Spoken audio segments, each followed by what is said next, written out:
Jimbo's Garage.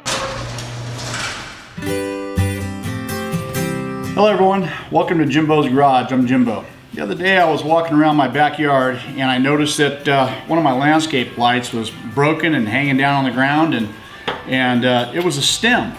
You know, these light fixtures right here aren't really cheap. This particular one was $85, $90, and it comes with a plastic stem, and I really don't understand that, but you know, maybe there's a reason for it. I just haven't found out what the reason is.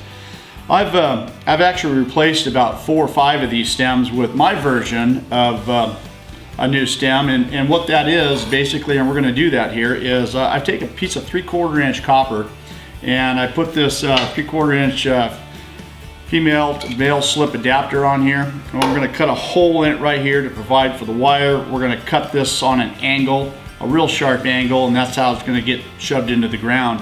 And I haven't had any problems. This is just my version. This is the way I've done it, and there's probably lots of other different ways, but like I said, I've made 4 or 5 of these now, and it worked real good for me. So I'm going to show you how we're going to do that, and we'll get started right now. All right, so right here we're just disassembling the old spike, and we're going to measure. I'm measuring 2.5 inches in. We're going to put a center punch hole right there. I'm going to start with a pilot hole. I'm going to drill that in, and we're going to finish it up with a 1/2 inch round drill, and then we're going to go ahead and file that down and get things smoothed off, nice and smooth, so the wire doesn't snag when we feed it through.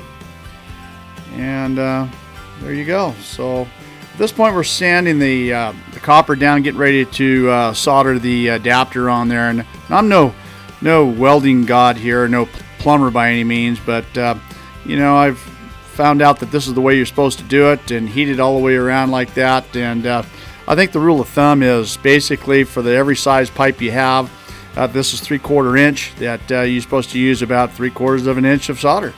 So there we go. Hey, this thing's not holding any water, so I don't have to worry about it leaking, but it is strong enough to hold that in there. It looks pretty good.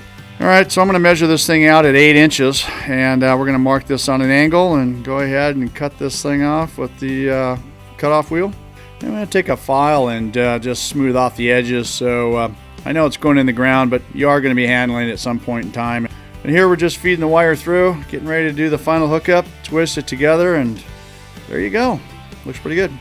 Okay, welcome back everybody. Well, here we are. We've got the new light stem on and complete, and as you can see, it's much stronger than the original plastic stem that it came with, and we don't need this stuff anymore. And this thing is just ready. Thing's ready to get in the ground, get hooked up, and get back in service. All right. Hope you enjoyed this video. Don't forget to rate, comment, and subscribe. Thank you.